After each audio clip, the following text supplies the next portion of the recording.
Bienvenue dans Queer Grounds, présenté par Jody et Tess. Bienvenue dans Queer Grounds, le podcast où l'on explore l'impact des identités queer sur nos trajectoires de vie, nos choix, nos réalités. Aujourd'hui, on se retrouve au studio Polymère, accueilli par notre très cher réalisateur son, Mika. Hello. Moi, c'est Tess. Et moi, Jody. Dans cet épisode, nous partageons les voies qui nous ont menés à trouver nos voix VOIX, accompagnés par Théa Rose et Isae. Salut Isae.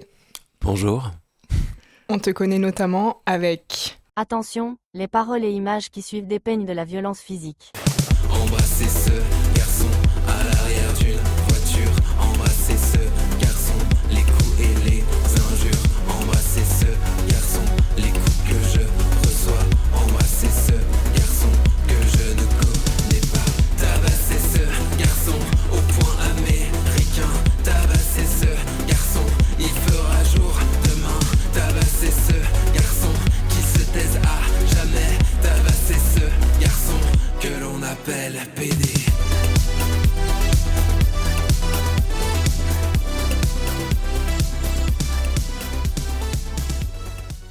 Donc ça, c'était Embrasser ce garçon de Isae. Et nous avons également Théa Rose. Salut Théa. Salut, Ça va ? ça va très bien et vous? Ouais, alors toi, ta musique, ça ressemble plutôt à ça avec Dysphorie. Ce n'est qu'une différence depuis ma naissance. Je m'y suis faite. Mais cette apparence n'est sans cohérence. Je m'y pliais. C'est l'histoire d'une âme piégée, d'une femme qui était enfermée dans un corps désarmé, ou l'histoire d'un corps damné permettant à son âme d'exprimer son identité. Elle brisa les barrières, illuminée de sa lumière, claire nouvelle ère, une vie loin de la misère. Théa Rose, tu navigues dans deux styles musicaux complètement opposés. Nous avons hâte que tu nous partages et que tu nous parles de ton évolution au sein de ces deux genres. Isae, toi, tu viens de sortir ton deuxième EP qui s'appelle Minuit FM. Et tu as dû renoncer récemment à faire une première partie à cause d'un litige autour de ton identité queer. Tu nous en parles dans un instant, mais avant, on a une question. Quel est votre rapport à la voix et quel est son impact dans votre identité ? Qui peut commencer ? Théa ? Le rapport à la voix, c'est énorme. Déjà, moi, en tant que chanteuse lyrique, c'est vrai que je me base beaucoup sur ma voix de tête pour travailler quotidiennement. Après, dans les créations, c'est vrai que j'aime jongler entre les deux facettes de ma voix. La voix de poitrine, la voix de tête. Et je pense que j'aime bien aussi jouer sur le mot, comme vous, ce que vous avez fait en début de session, sur la voix VOIX, la voix VOIE. Et que je pense que c'est quand on a vraiment trouvé sa voix VOIX et qu'on est à l'aise avec sa technique vocale qu'on trouve notre chemin de la voix VOIE où on est bien à notre place, en fait. Voilà. Si j'ai pu répondre. C'était beau. De mon côté, mon rapport à la voix, j'ai toujours chanté depuis que vraiment j'ai été en capacité de chanter. Et donc pour moi, c'est quelque chose de très naturel et je réfléchis pas tellement à ça. Après j'ai dû apprendre à faire des petits deuils de tout ce que je serai jamais en tant que chanteur, ayant une grande passion pour des voix comme celle de Courtney Love ou Janis Joplin. Clairement, j'ai une voix qui est très lisse, qui est pas du tout rock de cette manière-là. Donc c'est aussi savoir. Voilà. Donc j'ai pu avoir des petits moments comme ça où où j'ai dû apprendre à faire une force de cette voix qui ne me plaisait pas toujours à la base. Et en tant que personne queer, est-ce que vous diriez que vous avez déjà dû masquer votre vraie voix? Enfin, moi, je sais que perso, je joue beaucoup avec la féminité et la masculinité de ma voix. Parfois, on m'appelle monsieur, et du coup, je suis genre, ok, faut que je joue le bonhomme. Genre, vraiment, je suis là, je vais chercher, genre, profond. Puis ils sont en mode genre, ah, pardon, madame. Je suis en mode, ouais, c'est pas grave, tu sais, enfin. J'ai l'impression que j'ai déjà entendu aussi, genre, des mecs gays et féminés qui disent qu'ils ont aussi une voix masculine pour, genre, cacher leur côté, genre, efféminé, tu vois. Je sais pas si toi, ça t'est arrivé, si t'as eu ces critiques. On m'a déjà fait des critiques sur le fait que, mais c'était il y a longtemps, mais sur le fait que ça s'entendait quand je chantais que j'étais pas hétéro. Ah ouais. Ce qui est une remarque complètement conne. Je l'avais quand même conscientisé à l'époque, je me souviens. J'avais quand même eu un truc où je m'étais dit, ah, peut-être qu'il faut que je prononce les choses un peu différemment quand je chante. Et quand t'étais petit à l'école ou quoi, on t'a jamais fait de remarques? Non, parce que à l'école, je dirais que c'est plutôt au collège où j'ai commencé à subir de la discrimination. Donc vraiment à l'école non, et au collège, personne ne savait que je chantais. Ok. Je veux bien revenir sur ce que tu disais par rapport à la voix VOIE et X. Personnellement, j'ai commencé aussi un petit peu à chanter, à suivre un cursus. Dans la pédagogie dans laquelle j'étais, c'était un peu l'inverse. Mais ce que je trouve tellement intéressant, parce que justement, du coup, il y a vraiment cette pluralité de façons d'approcher nos voix VOIE et les voix VOIX. Comment j'ai appris à vraiment libérer ma voix? Il s'agissait d'abord de trouver sa voix VOIE, on nous demandait de projeter notre voix et pas forcément d'avoir une technicalité précise, mais d'abord de réussir à être bien ancré dans qui on est pour pouvoir d'abord libérer cette voix VOIX et qu'après, plus on s'enracinait dans ça et plus on prenait notre pouvoir, on reprenait notre pouvoir, et alors plus notre voix VOIX se sculptait. Mais je trouve ça super intéressant que toi, tu aies fait le chemin inverse. Le chemin inverse, ouais. Ouais, juste pour préciser, je suis désolée, toi, Tess, t'as une formation gospel, où en effet, du coup, la mentalité est différente, et c'est vrai que dans le chant lyrique et l'opéra, à mon avis, l'approche de la voix VOIX est hyper différente. En fait, il y a énormément de choses à dire. Vraiment, là, on peut parler pendant longtemps. Je vais essayer d'être assez courte. Tout dépend, en fait, de la situation dans laquelle on est, je pense.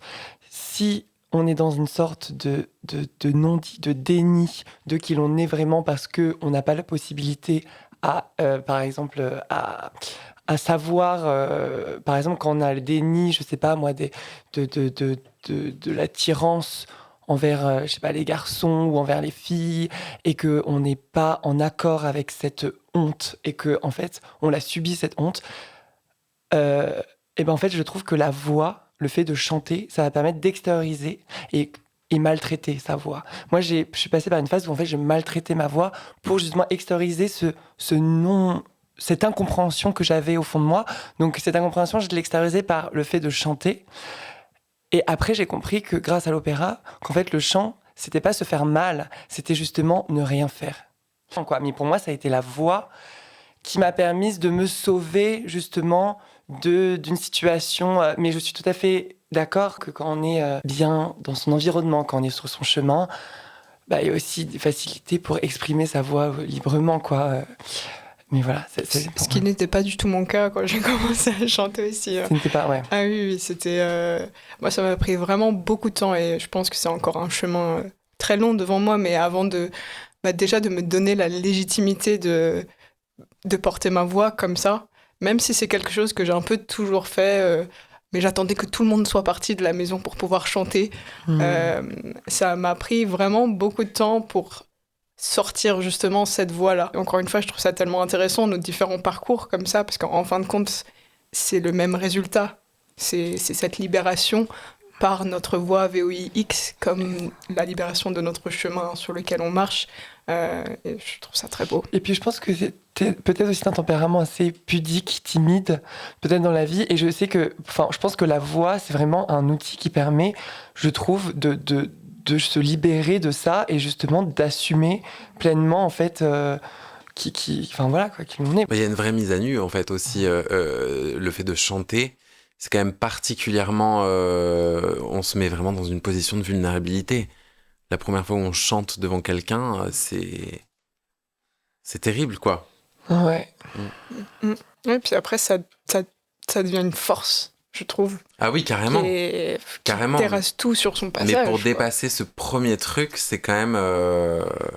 C'est des murs à démolir, quoi. Ouais, vraiment. Une fois, alors moi je chante pas du tout et c'est un skill que j'aurais trop aimé avoir et qui est... Enfin, je trouve ça presque frustrant parfois de pas arriver à vocaliser en chanson des choses que j'aimerais exprimer ou genre même chantonner sur les chansons que j'aime bien, je les massacre. Et... Il va un peu fort, mais... Et même si j'avais une prof de musique au collège comme ça qui disait genre personne chante faux, juste tu sais pas chanter. Mais l'anecdote que je veux raconter, c'est pas ça, c'est que j'avais un oncle qui à un moment avait un gadget qui analyse les chakras. Et en fait, du coup, il scanne mes chakras avec ce gadget et il me dit oui, ton chakra de la gorge est complètement bloqué, il y a quelque chose que tu dis pas, que tu oses pas dire, et c'était avant mon coming out à ma famille. Spoiler alert. Et j'étais là, non, pas du tout. Et j'étais en mode, purée, c'est fou. Et bref, et j'ai fait d'autres exercices aussi, genre avec quelqu'un, genre d'analyse de chakra et tout. En fait, chaque chakra est associé à une couleur. Et la personne disait, ok, genre maintenant, genre visualise ton chakra de la gorge et telle couleur, visualise ton chakra du cœur, telle couleur, enfin bref. Et je disais, ah ouais, mon chakra de la gorge, je crois que c'est orange normalement. Non, c'est bleu. Bleu, et ben justement, je disais, il est orange, il est pas bleu et tout. Et du coup, il était en mode, ah ouais, c'est que tes chakras sont pas, genre, alignés et tout. Il y avait vraiment un truc de ouais, vocaliser, pas arriver à parler. Il y avait vraiment des périodes de ma vie où j'allais pas bien, où en fait, je bégayais tout le temps. Quand on était en école de cinéma, il y avait une période où j'allais vraiment pas bien et je me rappelle de cette frustration de ne plus arriver à parler, quoi. Voilà, fin de mon anecdote. Non, mais c'est super intéressant. Parce que justement, c'est des circuits énergétiques et si tu stagnes à un niveau, et ben c'est que, il y a quelque chose qui doit être dit et c'est important. Après, on dit oui, c'est complètement ésotérique, là, ce dont on est en train de parler et tout ça. Mais, voilà, on est quand on est chanteur ou chanteuse, c'est super important de prendre soin de son instrument. Je suis allé voir un phoniatre, là, il y a un mois, j'avais une hémorragie sur la corde vocale gauche. Donc, du coup, là, j'ai dû me soigner, parce qu'en fait, je chantais tous les jours. Et en fait, le corps, bon là c'était physique, c'est pas énergétique, hein. Mais d'un point de vue énergétique et physique, c'est l'énergie de base qui amène, parce que l'énergie est mal utilisée, parce que je laisse ma voix entre les mains de plusieurs personnes pour me guider, qui amène du coup à une usure des cordes. Donc j'avais une hémorragie sur la corde gauche, et parce que il faut aussi apprendre à écouter à s'écouter, en fait. Et ça passe aussi par les chakras et par les visualisations et tout ça, quoi. Ce qui m'intéresse, c'est dans cette lignée de savoir s'écouter et prendre soin de soi, quels sont, dépendant de vos pratiques quand vous êtes en studio ou quand vous faites des concerts, ces temps de repos que vous vous accordez. Est-ce que vous avez des pratiques particulières? Est-ce qu'il y a des petites choses que vous faites comme ça Très honnêtement, pas assez, hein. Je fais attention, moi, à tout, ce qui n'était pas le cas avant, mais maintenant, je fais vraiment toujours des échauffements avant de monter sur scène. Avant, j'y allais un peu plus rock'n'roll quand même, et puis je me suis aperçu finalement que, boire un verre d'alcool avant de monter sur scène, c'était bien parce que ça fait un peu redescendre la pression, et à la fois, ça abîme quand même un peu les cordes vocales juste avant d'aller chanter. Il y a plein de trucs comme ça où j'étais un peu, je me voyais un peu plus rock'n'roll que ce qu'il fallait que je sois en réalité. Surtout que je ne suis pas Kurt Cobain. J'ai fait la paix avec ça aussi. Mais du coup, moi, je prends soin de ma voix, mais j'essaie de faire attention. Je m'échauffe, mais je suis pas outre mesure. Après, je pense que c'est un rapport différent, justement, encore une fois, dans le chant lyrique et tout ça. Je pense qu'il y a quand même un truc plus... Moi, je dirais juste, si vous travaillez avec quelqu'un, vocalement, il faut que ce soit quelqu'un avec qui vous ayez confiance et une liberté. Et comment t'as évolué du chant lyrique Théa Rose à du coup la musique que t'as sur Spotify? En vrai, on a passé un de tes titres qui est un des plus deep, mais tu as aussi des chansons très solaires. J'aime beaucoup Tournesol, Papillon. Alors là, c'est vrai que ce titre, c'est mon tout premier titre. Vous avez montré, c'est vrai, la partie pas très fun, pas très gay, voilà. Mais si tu veux, ça a été ma partie. En fait, j'ai écrit cette chanson après avoir découvert Ride de Lana Del Rey. Et en fait, Lana Del Rey, pendant le confinement, ça a changé ma vision. Donc j'avais des pop stars entre guillemets. Moi j'étais je suis toujours une grande fan de Gaga, Dua Lipa, bien sûr. Enfin voilà, on va pas se mentir, c'est toute ma vie. Et c'est vrai que je me suis défoncée parce que je n'ai pas une voix de mezzo légère, tu vois. Et j'ai appris après en fait que je n'avais pas cette voix-là et que ça c'était compliqué. Du coup j'ai une voix de mezzo large. Enfin voilà, c'était compliqué. Et donc du coup c'était pas du tout le bon geste vocal. Et grâce à Lana Del Rey qui a une voix grave, suave et surtout qui a une voix temporelle. C'est-à-dire que, temporelle dans le sens où elle s'étire. C'est la baleine, quoi. Enfin, pour moi, c'est une voix large où en fait sa voix, elle ne force pas du tout dessus. Elle n'est pas dans du Mariah Carey, performance et tout. Et en fait, j'ai compris que le chant, ce n'était pas de la performance. Et du coup, à partir de ce moment-là, j'étais super touchée par tous ces textes. Et du coup, j'ai écrit Dysphorie parce que ça m'a... Voilà, j'étais... Oui, donc toi aussi, t'es passé par quand même une sorte de deuil sur la chanteuse que tu n'étais pas et celle que tu étais en réalité. Oui. Il y a vraiment un truc, hein, c'est vrai, la personne qu'on se rêve être et en fait la personne qu'on s'aperçoit qu'on est. Mais c'est comme dans l'amour. Quel est ton l'amour? Est-ce que c'est l'homme marié? Est-ce que c'est la dépendance affective? Enfin, je veux dire, Il faut choisir la peste ou choléra un peu. Hein. Non, je ne sais pas. L'idéalisation de... Oui. C'est faire attention à l'idéalisation en tant qu'artiste, hein, effectivement. Toi, Isaïe, c'est qui tes icônes queer musicales? Alors, j'ai été très fan de pop petit. J'ai fait mon entrée dans la pop avec Madonna quand j'étais tout petit. Mes icônes queer... Est-ce qu'il faut que les icônes soient queer? Non, ou est-ce qu'on est plus sûr? Parce que j'ai été très fan de Britney quand j'étais petit, mais je suis vite parti sur du rock. J'avais pas tellement d'icônes queer, hein, pour être tout à fait honnête. C'est plus aujourd'hui que je suis dans une découverte de personnalités queer, parce qu'il y en a plus aujourd'hui, il y a plus de personnalités queer AOT en tout cas aujourd'hui. Mais sinon, j'étais très fan de Britney. Évidemment, j'ai eu des phases Lady Gaga parce que Lady Gaga. Après, je dois dire que j'écoute beaucoup moins de pop aujourd'hui, tu vois. Je passe un peu à côté des projets Dua Lipa, tout ça. Ok, actuellement, ton mood, du coup, c'est qui, par exemple, un artiste ou une artiste queer actuelle que tu recommandes d'écouter? Ça veut dire quoi? Si, moi, j'en ai peut-être une. Vas-y, ça va peut-être... Chappell Roan, de ouf. Ouais, mais tu vois, par exemple, moi, je savais pas qu'elle était queer, tu vois. J'adore, mais... Non, mais elle épouse... Non, mais enfin, attends, elle vient d'arriver. Pour nous. Je veux dire, elle vient d'arriver en France. Et du coup, tu sais jamais si la meuf, elle est en train de surfer sur un truc ou si elle a une identité queer, tu vois. Parce qu'en fait, là, elle arrive, c'est une énorme production. Et du coup, pour certaines pop stars, c'est arrivé quand même... Enfin, Katy Perry, je suis désolé, I Kissed a Girl, c'est juste une hétéro-curieuse. Tu vois, ce que je veux dire, c'est qu'elle surfe sur un truc très queer et elle voit que ça prend parce qu'il y a plein de personnes... J'espère que t'es pas fan de Katy Perry, mais c'est pas pour la descendre. Ah non, mais moi, j'étais une grosse fan absolue. Mais c'est pas pour la descendre, mais simplement elle surfe plus sur un truc. Elle, je la considère pas comme étant une chanteuse queer du tout, tu vois. Ouais, j'ai l'impression qu'il y a beaucoup de pop stars qui essayent de se codifier queer pour surfer sur un truc sans derrière porter de vrais messages ou même être militante. C'est vraiment un style, en fait, une mode.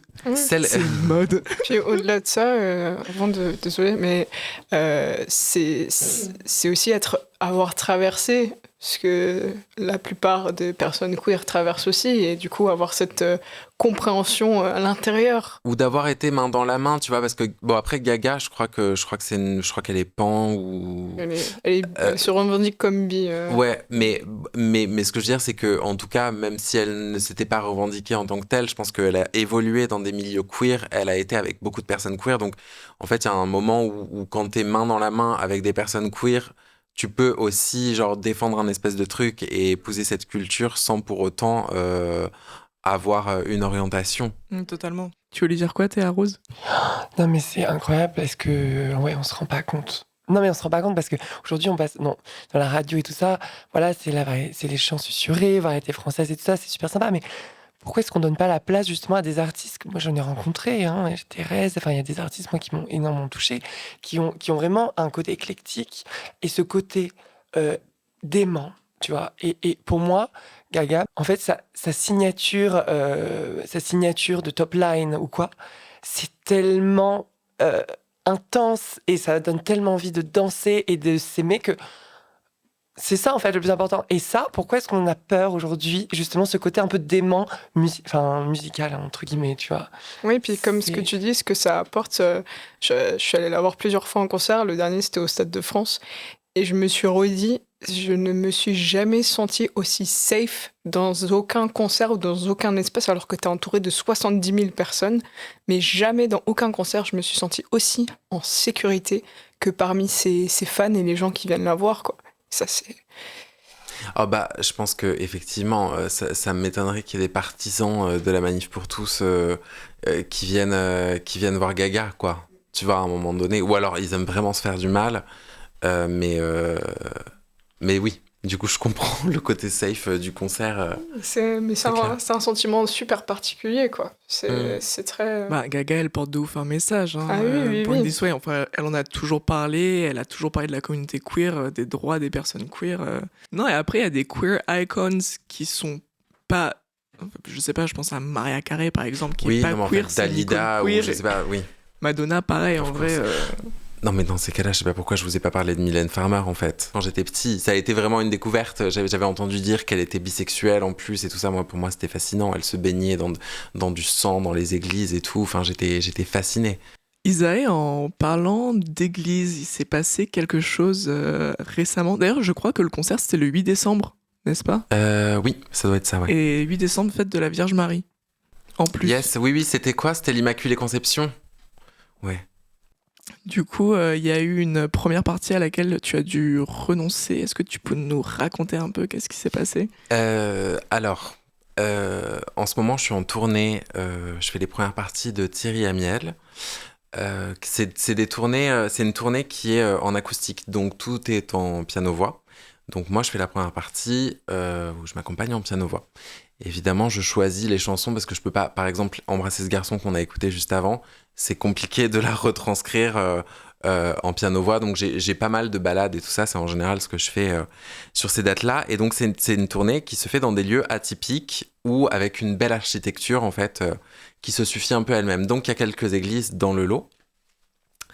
Et en fait, il se trouve que le 8 décembre, on était censé aller à Notre-Dame de la Treille à Lille et que peut-être un mois avant le concert, finalement, le programmateur commence à demander au producteur de la tournée mais du coup, Isaë, est-ce qu'on pourrait avoir ces textes quand même pour valider tout ça ? Donc on lui envoie des textes, les textes des chansons que j'étais censé chanter.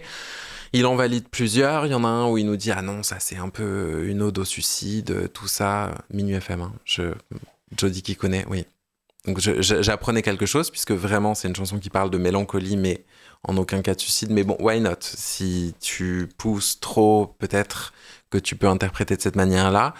Et en fait, il m'a demandé un autre texte. Enfin, il a demandé au producteur un autre texte. Donc j'ai réfléchi, et le temps qu'on lui envoie cet autre texte, il est allé voir sur Internet à quoi je ressemblais.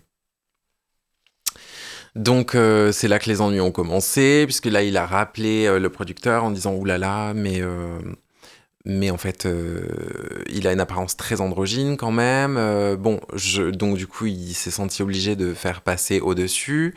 C'est arrivé jusqu'à l'évêque, et de là sont arrivées des plaintes de paroissiens qui refusaient que je vienne chanter, en fait, tout simplement. Qui étaient scandalisés par ma présence. Donc tout était dit en demi-teinte. Hein, il n'y avait rien qui était vraiment... il n'y avait pas de mots, quoi. Il n'y avait pas de mots, ni... Il y a allure très androgyne, qui les a un peu... en sachant qu'on leur avait quand même montré des vidéos d'autres concerts que j'avais fait en première partie où j'étais habillée en costume. Enfin bref, j'arrivais pas en shoes à plateforme paillettes, quoi. Enfin, de manière générale, de toute façon, je m'adapte un peu au lieu. Même moi, je me sens pas à l'aise d'arriver en full paillettes si je vais faire un piano-voix. Tu vois, j'essaye de faire un truc plus... bon. Et en fait, donc finalement, c'est un peu monté au créneau cette histoire et ils ont décidé d'annuler ma venue. Ensuite, on en a quand même pas mal discuté avec Thierry, avec la production, tout ça, et on s'est mis d'accord puisque moi, il était hors de question que je ne dise rien, que je dise juste ah je pourrais pas être là. Enfin, je sors pas des titres comme Embrasser ce garçon pour derrière ne pas dénoncer en fait ce genre de choses. Et donc j'ai fait une vidéo où j'expliquais la situation. Jody, tu l'as vu cette vidéo. Enfin voilà, c'était une vidéo assez... justement, j'ai pas voulu être dans l'attaque, j'ai juste voulu poser les faits, ce qui s'était passé et les questions du coup qu'on se posait. Donc toutes les questions de l'inclusion en fait des gens au sein de l'Église, de tout ça. Et c'est vrai que c'est parti très vite puisque en 24 heures, il y avait... un article dans La Voix du Nord, de là sont sortis des articles dans 20 minutes, là des articles sur des médias très réac ont commencé à sortir où j'étais taxé de chanteur LGBTXYZ qui voulait décrédibiliser l'Église. J'ai vraiment que ça à faire de ma vie. Vraiment. Et bon, il y a quand même Libération qui a fait un article dessus où ils m'ont appelé. C'est les seuls, en fait, qui m'ont appelé et qui m'ont vraiment demandé ce qui s'était passé. Ils ont aussi appelé l'église, ce qui est normal. Et ensuite, ils ont fait un article. Mais donc, du coup, tout ça, c'est quand même allé très vite parce qu'en fait, en une semaine, il y avait vraiment... Et en fait, en une semaine, je me suis mis à recevoir... d'abord plein de messages de soutien, même de personnes croyantes et pratiquantes en fait qui n'étaient pas du tout d'accord avec ce qui se passait.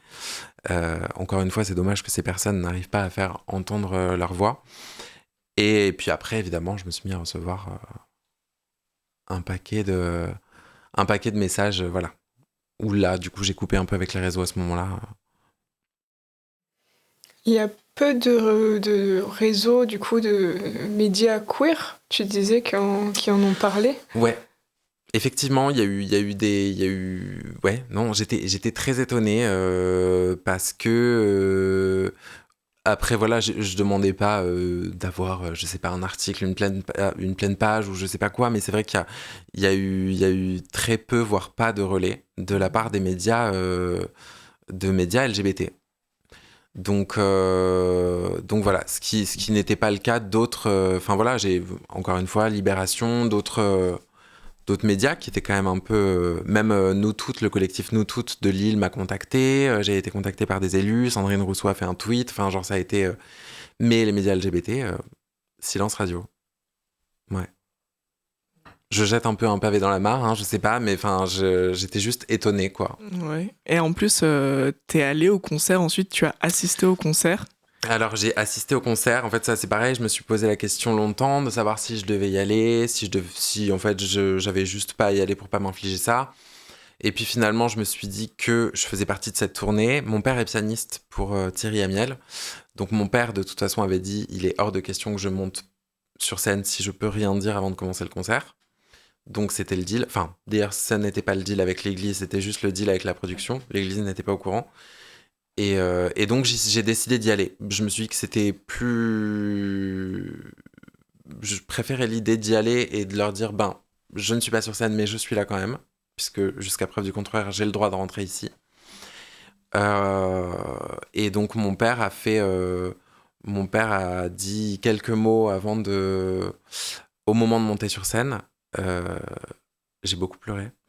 Et il a joué, juste avant que Thierry rentre sur scène, il a joué un titre qu'il m'a composé quand je suis né. Voilà. Donc c'était un sacré moment. C'était très bizarre parce qu'en fait, j'étais tout seul, assis, tout au fond. Enfin, j'avais ce truc, c'était très... Je m'attendais pas à me faire cueillir comme ça. Sur l'émotion, en fait, c'est monté et c'était très intense. Mais au final, c'était un très joli moment, du coup.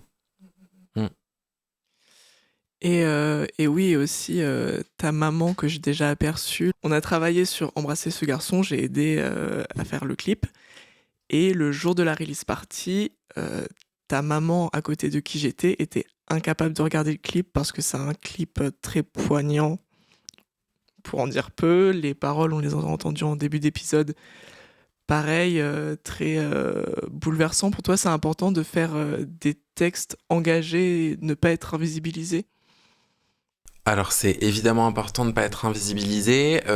C'est quelque chose que j'apprends depuis assez récemment en vrai, parce que j'ai mis longtemps à me dire que je cacherais pas mon identité queer. Euh, J'avais plutôt cette idée que de toute façon les personnes qui réussissaient étaient hétéros, en vrai. Et que du coup, j'étais plus sur des sujets moins engagés. Après, ça m'arrive encore de faire des chansons sur des sujets pas spécialement engagés. En fait, je suis, c'est pas mon fil conducteur. Mais cette chanson, Embrasser ce garçon, c'était hyper important de la faire pour moi. Et il y en aura d'autres, des chansons engagées. Et à la fois, je me dis que de toute façon, le fait de me présenter comme je suis sur scène, c'est déjà un acte en fait. Ne serait-ce que de sortir dans la rue, habillé comme je suis ou maquillé en étant un garçon, en fait, de fait, ça devient politique. Même si on souhaite pas que ce soit politique à la base, ça devient politique. Qu'on le veuille ou non. Il y a cette citation dont on a parlé en écrivant des choses qui disait exactement ça, quoi. Des fois, juste être qui on est et s'exposer comme on est, c'est déjà un C'est ça. acte politique militant, quoi. Oui, mais c'est inhérent, c'est pas voulu, Oui. c'est en opposition à la société. En fait, sans le vouloir, on est obligé que ça soit politique, quoi. Oui, Ouais, oui, oui, mais c'est ce que je dis. C'est ça. C'est que, mais après, vu que pendant longtemps, je me suis dit, est-ce que j'essayerais pas de me fondre dans un truc et en fait, le fait de décider de, ben non, je vais pas me fondre dans ce truc-là et mentir sur ma personnalité, mon identité, ça devient politique alors que juste, effectivement, on se présente au monde comme on est. C'est ça. C'est tout. Et toi, Théa Rose, dans l'écriture de tes textes, est-ce que c'est important de parler de ton identité queer? Moi, je pense que, comme ce que j'ai dit par rapport à Lady Gaga, la musique parle d'elle-même, en fait. Et je pense que, ok, il y a eu Dysphorie qui est sortie, que ça peut parler à beaucoup, beaucoup de femmes, et je suis très contente. Je reçois beaucoup de messages sur ces chansons. Mais le plus important maintenant, c'est de rester subtil. Là, par exemple, il y a un nouveau titre là, qui va sortir le mois prochain. Et en fait, c'est une critique de l'objectisation des personnes cis-het, cis hétéro entre guillemets. Pardon. Est-ce que juste, au Oui. cas où il y aurait des auditeuristes qui connaissent pas cis-het, est-ce que tu peux bien expliquer le concept de cisgenre et hétéro, cis-het?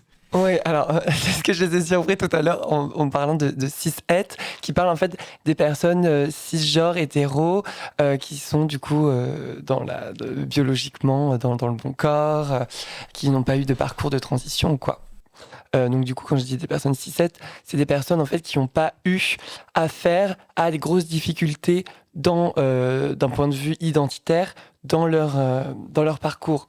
Donc du coup, il n'y a pas eu cette remise en question de l'identité, de l'orientation sexuelle ou quoi, de ces personnes-là. Et du coup, c'est vrai que quand il y a des personnes qui ont une sorte un peu d'androgynie dans la façon tout simplement d'être ou quoi, c'est vrai que des fois ça peut faire appel à beaucoup d'objectivisation, et ça c'est vrai que c'est quelque chose qui est un fléau et que beaucoup de femmes comme moi subissent, et c'est vrai que pour moi si je fais de la musique aujourd'hui, c'est justement pour aller à fond là-dedans, pour montrer qu'en fait l'objectivisation ne m'atteindra pas, puisque j'en fais une force, en fait. Et c'est ça, l'avenir, un peu, de ce qui arrive. Toute femme est objectisée. Voilà, donc, du coup, c'est vraiment universel, mais c'est beaucoup dans notre cas, en tout cas. Est-ce que vous avez un moment, que ce soit vraiment dans votre vie, mais relié à la musique, que ce soit, je sais pas, les premières fois que vous essayez de chanter comme telle ou telle idole, ou sur scène, ou un moment après avec une personne du public qui vous a particulièrement marqué et qui peut-être il y a eu un avant et un après ce moment. Il y en a eu tellement. Enfin, je sais pas toi, mais moi j'ai l'impression j'ai vraiment eu des moments clés, mais j'en ai eu plusieurs, quoi. Le plus récent, je crois que c'est comme ça, on fixe. Mais le plus récent, en fait, j'ai fait la boule noire là il y a 1 mois et demi, 2 mois. de moi. Une salle de concert à Paris. J'ai fait La Boule Noire et en fait, j'ai une amie à moi, Clara Deyubia, qui a réalisé Embrasser ce garçon et elle a fait des vidéos en fait pendant que je jouais et elle a filmé aussi le public et en fait, elle a filmé une personne qui était vraiment en train de pleurer en chantant mes paroles et j'avoue que ça m'a fait quelque chose quoi. Enfin, j'ai vraiment vu cette vidéo, ça m'a vraiment pris. Donc ouais. Bah ouais, en fait, se dire que ça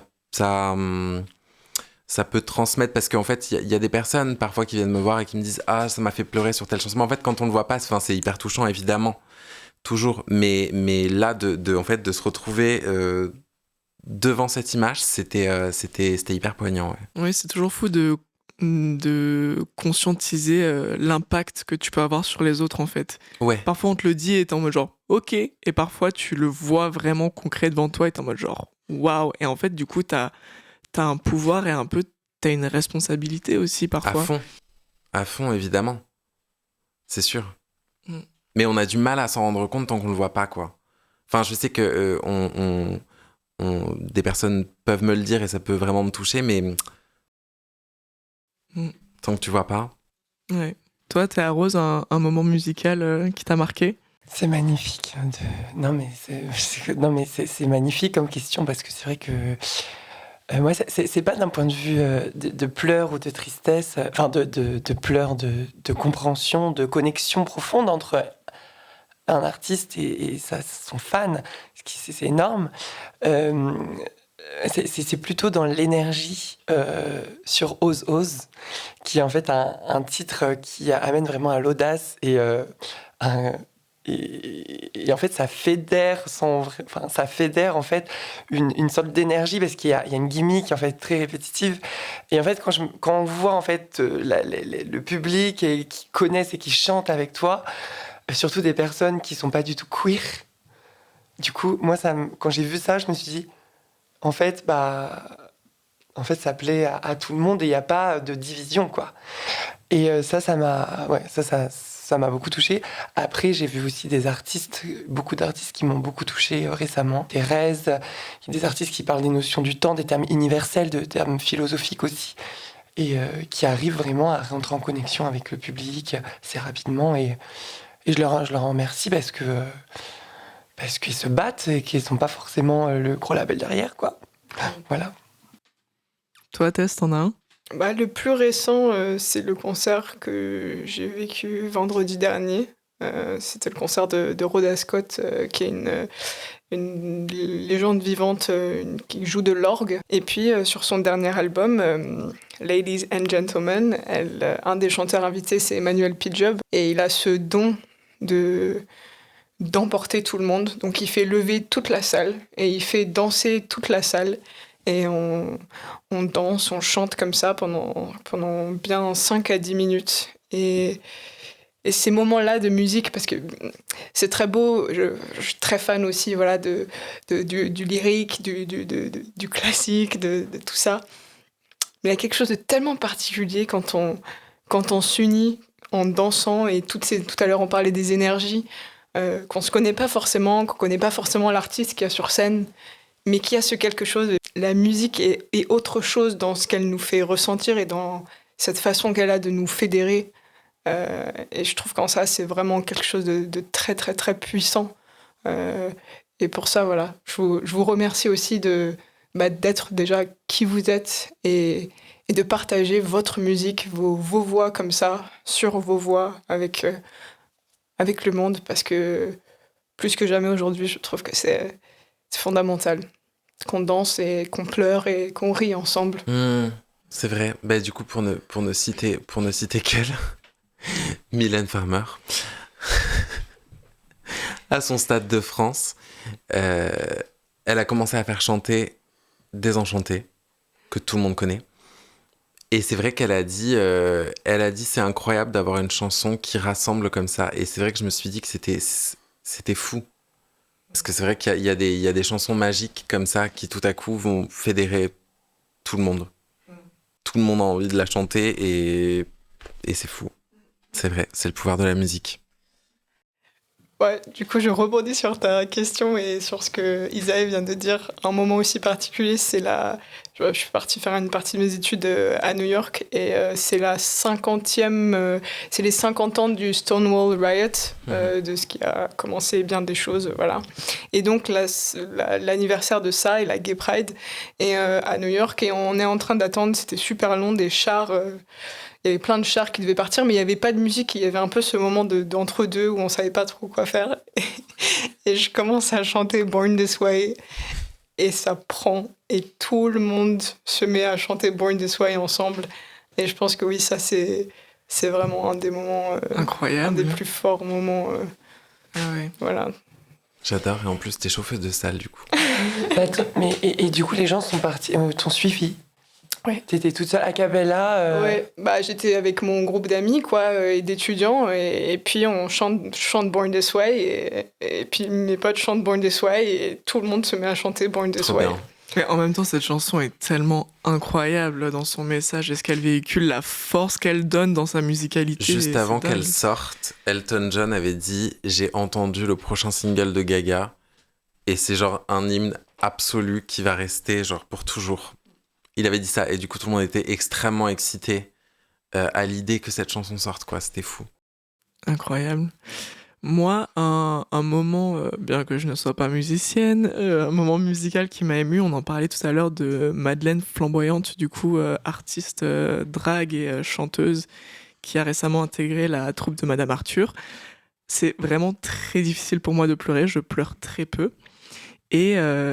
Et avant, Madeleine faisait partie d'une soirée qui s'appelle la Cabaret Music Hall à la Mutinerie, qui est un bar lesbien à Paris.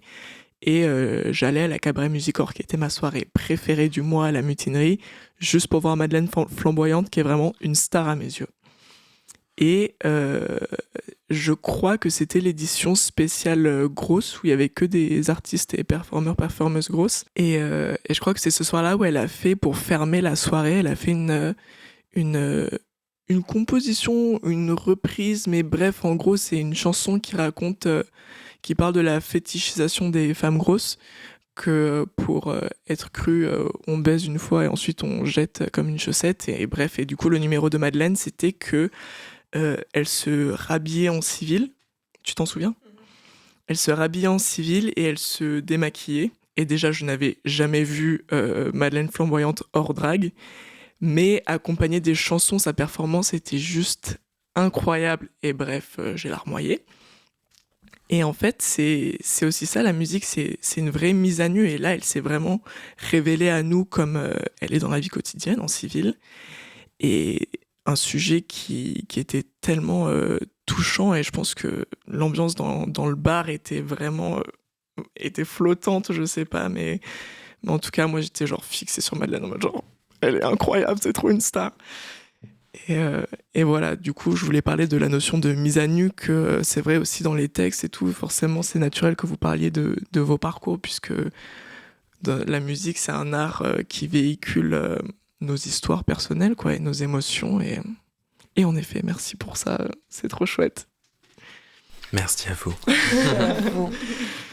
Oui, puis il y a tellement, les premières fois où je suis allée, c'était avec toi, et je trouve qu'il y a tellement un sens du soutien de la performance à la Mute ou dans les autres bars queer dans lesquels on est allé. Il y a tellement ce truc de... Puis on rigole, on partage tout ça et on est... C'est des super publics en vrai. C'est vraiment le public LGBT queer, c'est vraiment... Je sais pas ce que t'en penses, mais les scènes que tu fais avec ce public-là, elles sont toujours à part. Oui. Et... Ça crie, ça encourage, enfin vraiment c'est extrêmement dynamique et les gens sont vraiment là. C'est vivant et ils incarné. Sourient, ils crient, c'est fou quoi. Et hier, du coup, j'ai rencontré Madeleine au Tango pour faire la promo du spectacle de la semaine prochaine. Et c'était exactement ce genre d'ambiance où, en fait, tout le monde est là, derrière toi, et ils sont super, super ouverts, justement, de t'accompagner aussi dans ton chemin, parce qu'ils ont envie de voir l'évolution, et c'est super, quoi. C'est vrai que c'est des lieux comme ça, et je suis jamais allée, j'aimerais bien, je pense que je vais y aller, du coup, dans la Mute. Du coup, la soirée Cabaret Music Hall n'existe plus. Ouais, mais peut-être ils n'ont pas remplacé. il y a autre chose. Enfin, moi, vraiment, j'y allais que pour Madeleine. Donc, Madeleine, Bah ouais. Madeleine n'y est plus. Madeleine a intégré Madame Arthur désormais. C'est ça. Mais je sais Aïe, aïe, qu'elle aïe, il faut performe payer un plus peu. cher maintenant. Non, maintenant, il faut faire ses propres cabarets avec sa C'est petite ça. compagnie. Et non, et surtout, la scène queer et drag à Paris est absolument incroyable. Et moi, j'adore le drag, les performances incarnées, militantes, qui ont des messages. Et c'est vrai qu'à Paris, on a la chance d'avoir une scène drag et queer hyper engagée. Et vous vous sentez safe à Paris en tant que personne queer ou pas? Tu veux commencer? Bon, je pense que c'est un vaste sujet. Hein. Je me sens safe maintenant. Maintenant, je me sens safe. Après, quand je suis arrivé à Paris, après être sorti du lycée, moi, je sortais d'une grosse période où, en fait, ça faisait je sais pas, ça faisait plus de 6 ans que je subissais des agressions et tout ça. Quand je suis arrivé, j'étais une petite chose apeurée, quoi. Donc, me retrouver dans Paris, quand je connaissais pas les quartiers, c'était un peu un cauchemar. Maintenant que je connais très bien Paris, en fait, et que j'ai vu qu'il y avait pas de problème. Après, je fais toujours attention. Je pense que je ferai attention toute ma vie. Hein. Je repère quand il est tard le soir et tout ça. Je repère s'il y a des bandes de mecs et tout ça. Systématiquement, j'essaye de slalomer un peu. Mais maintenant, je me sens safe. Mais du coup, je pense qu'il y a vraiment que à Paris où je me sens safe. Moi, je me suis toujours sentie safe. Ça dépend. Moi, en fait, c'est juste que j'aime pas certains quartiers parce que je me sens. C'est juste que j'aime pas. Mais c'est pas pour autant que je me suis vraiment sentie en danger, en fait. Mais c'est juste qu'il y a des quartiers où je sais où je me sens pas super à l'aise, en fait. Mais le quartier nord et tout ça, non. Mais après, voilà, c'est comme partout. Enfin, je veux dire. On est plus à l'aise au sommet d'une montagne que dans le vallon. Ah, Enfin, vraiment pas. Vraiment pas. Et toi, Jody, tu te sens safe dans Paris? Oui, moi, je me sens safe, mais j'ai aussi le privilège d'être une femme d'1m85. C'est ça. Donc ouais, l'autre jour, je me suis fait suivre dans la rue pour la première fois depuis une éternité et ça m'a fait bizarre, en fait. J'étais là, moi, mais en fait, j'ai un privilège de malade parce que ça m'arrive jamais et là, en fait, ça m'a fait paniquer, quoi. J'avais les chocottes. Ah là là. Ouais. En plus, c'était 6h du matin et après coup, j'étais là, genre, mais j'aurais dû l'engueuler, le mec, genre. Mais t'es sérieux de faire ça à 6h du matin? Je te retourne, Casta. Revenez dans 2 heures. Et est-ce que dans l'industrie de la musique, vous avez déjà rencontré des problèmes avec votre identité queer ou problème en général? C'est plus des ressentis. Enfin, moi, je sais qu'on m'a jamais dit texto, tu ne corresponds pas parce que t'as l'air trop ceci ou trop cela. Mais tu le sens un peu, de toute façon. J'ai eu plein de bruits de couloir aussi sur des artistes à qui on a pu dire ah, t'es trop efféminé, t'es trop ceci, t'es trop cela. Ça, c'est sûr. Ça existe encore et encore aujourd'hui. On a beau se dire que dans la musique, c'est un peu des gens évolués, tout ça. Sur toutes ces questions-là, pas forcément. Tu peux aussi recevoir des avances de personnes qui gravitent dans la musique, tu vois. Enfin voilà. Après, moi, je suis grand maintenant, donc tout va bien pour moi. Mais je pense qu'il y a quand même pas mal de gens plus jeunes à qui on met un peu de la poudre aux yeux et qui se laissent avoir aussi dans ces trucs-là. Je rebondis du coup tout de suite. J'avais fait une presta chez Castel et en fait, à l'époque, je savais pas qu'il y avait beaucoup de vautours là-bas. Et c'est vrai que je suis tombée sur un soi-disant manager qui m'a vendu du rêve. Et vraiment, en fait, c'est ça qui était très particulier, c'est que je rencontrais les personnes avec qui il travaillait et vraiment, c'était des personnes adorables et tout. Mais en fait, je n'avais pas capté qu'en fait, c'était un profond mythomane, en fait. Et donc, voilà, j'avais fait des dépôts SACEM, j'avais fait un dossier SACEM, justement pour essayer d'avoir l'aide, SACEM et tout ça. Il m'a dit qu'il connaissait plein de gens, donc je lui ai passé le dossier. J'ai rencontré la SACEM au Mama, ils n'ont jamais eu, en fait, ils n'ont jamais vu mon dossier, donc après j'ai dû tout faire. Donc en fait, c'est des pertes de temps de mecs en fait qui, toi, te mettent sur un piédestal parce que du coup, t'es une grande gigue d'1m85 et ça les excite en fait. Et du coup, ils te font croire comme quoi ils connaissent plein de choses. Et moi, ce mec-là, en fait, c'est un parasite, clairement. C'est qu'il m'a collé, je sais pas, je pense 8 mois comme ça à me vendre du rêve. Et en fait, en fait, là où j'ai eu le déclic, c'est que je me suis rendu compte qu'il me dit, ah oui, tu vas chanter là, tu vas chanter là, tu vas chanter chanter là. En mode booking, moi je me suis dit, c'est génial, il y a un booker. Que nenni, Théa, que nenni. Donc du coup, moi j'ai trouvé mes propres dates sur une péniche. Enfin, je trouvais mes dates un peu par moi-même à un moment donné. Et en fait, là, de là, il s'est senti libre en fait, de m'envoyer une facture. Il prenait 10%, 20% de la billette parce que c'était mon manager et tout, alors qu'il n'a jamais rien fait. Et en fait, là, j'ai eu un déclic. Et en fait, toutes les personnes qui connaissaient, en fait, toutes les personnes à qui j'en parlais, en fait, elles se sont réveillées en même temps que moi. Elles se sont dit, mais en fait, il est complètement fou et tout ça. Enfin, c'est un fou, quoi. J'allais dire ça, c'est des problématiques de beaucoup d'artistes en développement. Ouais. Comment j'ai l'impression que justement, en tant qu'artiste, le côté un peu brillant qu'on peut avoir aux yeux de certaines personnes, en fait, ils viennent ça attire. Ça attire, je sais pas comment les appeler, ça attire les mauvaises herbes, ça attire en tout cas aussi les mauvaises personnes, vraiment. Est-ce que vous avez des actualités dont vous souhaitez parler ? Je suis en tournée printemps un peu été, et ça va déborder sur l'automne aussi. Des concerts en mon nom et des premières parties. Et streamer et acheter mon nouvel EP Minuit FM. Et voilà, et là je repars en résidence d'écriture et composition pour la suite. Tout bon, comme on dit par chez moi. Tout bon. Oui. C'est où par chez toi? Enfin, c'est un de mes par chez moi. Ouais. C'est à la frontière suisse. Ah, tout de bon. Tout bon, hein. Je me réjouis. Ouais. Ah oui, Ils disent oui, beaucoup ça, oui. Je me réjouis, oui. Je me réjouis. Exactement. Toi, Théa Rose. Le clip de La Rose et Blind qui sort là en mars. Et ça, c'est mon petit bébé que j'ai couvé pendant 2 ans. Donc n'hésitez pas à le streamer, à suivre Théa Rose Off sur Instagram et à venir au prochain concert de printemps. Trop bien. Tu veux donner ton Insta aussi, Isaïe? Je suis Isaïe sur Instagram, sur Facebook. C'est fini pour moi X, j'ai supprimé mon X, n'est-ce pas, mon Twitter. Slay. Sur TikTok, je suis sur TikTok, je suis Isaïe toujours. Et sur YouTube, c'est youtube.com/IsaïeMusic, MUSIC. Eh bien voilà, c'est la fin de cet épisode de Queer Grounds. On espère que ça vous a plu. Merci à Théa Rose et Isaïe de s'être confiés à notre micro. Et merci à vous, auditrices, pour votre écoute. Vous pouvez nous retrouver sur nos réseaux @queer-grounds ou nous contacter par mail à queergrounds@gmail.com. Tout retour constructif est bienvenu. Et à très vite pour l'exploration de nouveaux terrains sur Queer Grounds.